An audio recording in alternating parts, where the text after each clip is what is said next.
Magandang araw mga kaibigan. Gusto kong magbigay ng reaksyon. Yung napanood ko na Ben Tulfo Live podcast. Nako, sobrang tapang itong si Mr. Ben Tulfo. Matapang na may punto. Binatikos po niya ang mga kongresista. Specifically yung 57 congressmen na nagpasa ng pagtutol sa panawagan ni PRRD na magkaroon ng Independent Mindanao. Tinawag niya sila mga los boys. Yung 57 congressmen at binatikos din niya o question niya yung bagong survey ng resulta ng survey ng SWS na lumalabas na dumarami ang mga Pilipino na pabor na imbestigahan ng ICC si PRRD at pabor na mag-join muli ang ating bansa magiging member ng ICC. So, yun, dalawang magkaibang topic. Unahin natin yung yung binatikos niya yung mga congressman, lalo na yung 57. Kasi di ba, after yung Davao Rally, biglang nag-float ng idea si PRRD na Independent Mindanao na lang kami, something like that. So, yung congressmen from Mindanao, 57, nagpasa ng, nagkaroon ng manifesto ba yun, o resolution na ayaw nila na ma-separate ang Mindanao kasi mawawala na daw ang unity. So ito yung resback ni Ben Tulfo, which I agree. Sabi niya, sino ang may kasalanan?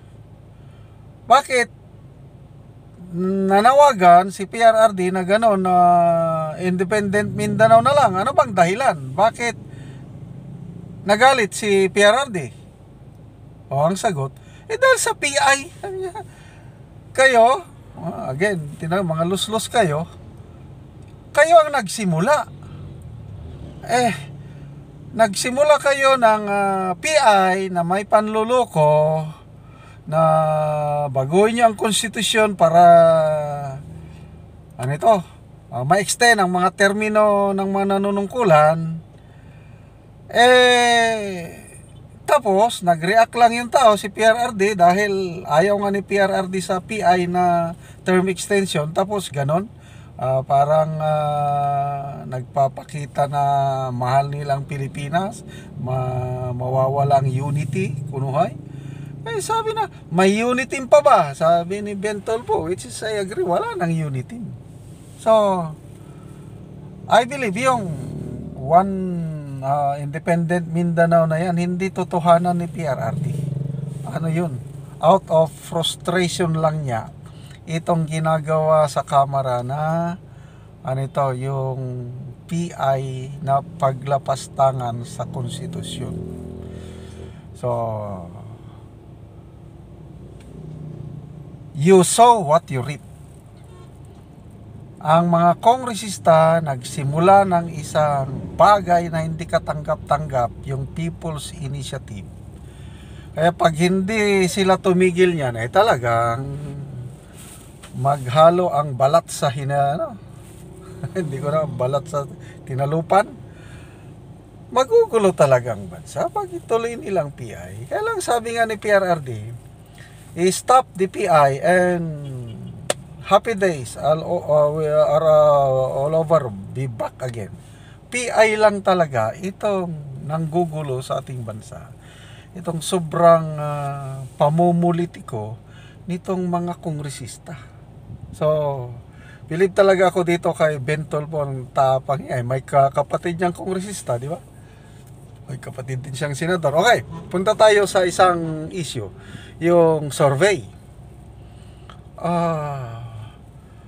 Question, totoo ba ito o politically motivated? Sabi niya, yung survey ng SWS. Kasi lumalabas, 55% sa mga Pinoy pabor na imbestigahan ng ICC yung war on drugs ni PRRD. Tapos 59% ang nagsabi na pabor na babalik tayo sa ICC. Di ba paulit-ulit na sinasabi ng Pangulo na wala nang jurisdiction ang ICC sa ating bansa dahil tumiwalag na tayo. Ano pa? Paulit-ulit sinasabi ng Pangulo na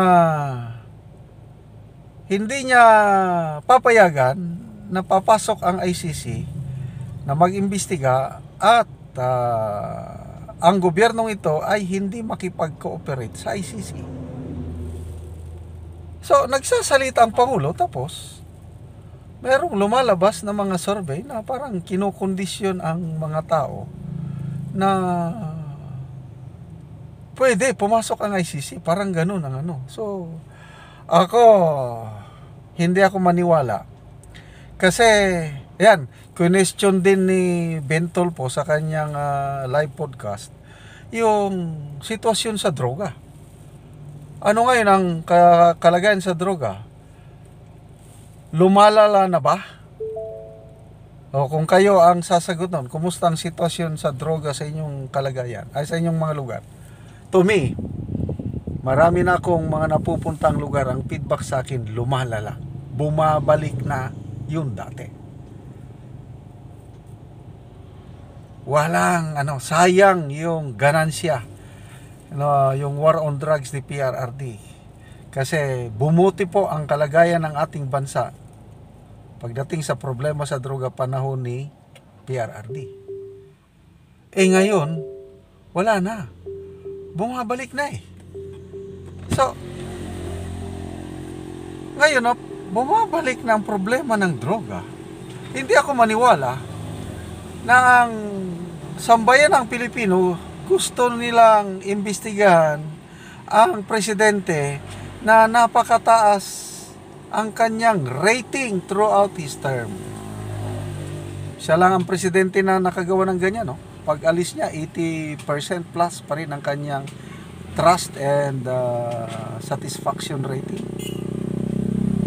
Kaya kung ako ang tatanungin, mind conditioning yung survey na yun. Hindi ako maniniwala na ang karamihang Pilipino gusto nila ng ex-president nila na nagmahal sa bansa, na maraming nagawang tulong sa ating bansa, iimbestigahan ng banyaga. Kalukuhan yun. So, anong ibig sabihin nun? Yung mga pronouncement ng Pangulo baliwala? O lip service lang? Yung sinasabi niya na hindi na pwedeng papasok ang ICC. So, wala. Kaya meron akong nabasa pa na UP professor, sabi niya, huwag paniwalaan lahat ng mga surveys. Kasi pwedeng ano ba yung survey na yun? Commission or non-commission? Kasi kung commission survey yun, ay delikado. Kaya ito, of all the Tulfo brothers, napaka kapuri-puri, kahanga-hanga si Mr. Tulfo sa kanyang programa sa Ben Tulfo Live, Bitag. Ito ang dapat na ito ang dapat na manungkulan sa gobyerno, yung something like that na tapang, malasakit at very fair siya kung mag-analyze Wala siyang pinapanigan. Malala ko nung kainitan ng issue yung concurrent resolution number 10 ba yun? Yung certification lang pwede nang liquidated ng expenses ng mga kongresista. Nako, pumalag si Ben Tulfo. Sabi niya, mga tol, huwag kayong tumahimik dyan, magsalita naman kayo, baka madamay kayo. Sabi niya, kasi kapatid niya, congressman, kapatid niya, senador, ganon. Concurrent resolution, certification lang, ayos na. Hindi pwede. Pera ng taong bayan yan. Sabi niya, dapat sumunod kayo sa masusi na pag-audit ng COA. Hindi pwede yung pirma nyo lang. Tapos, ang milyones na pundo ninyo, wala na, cleared na, kawawa ang taong bayan. Ganyan po ang mga komentaryo ni Mr. Bentol po at salamat naman at mayroon tayong ganitong journalist na kahit nandyan siya sa mainstream media, kailang meron din siya sa social media. Kaya all around itong si Mr. Bentol po, mabuhay po kayo, Sir Ben Tolpo.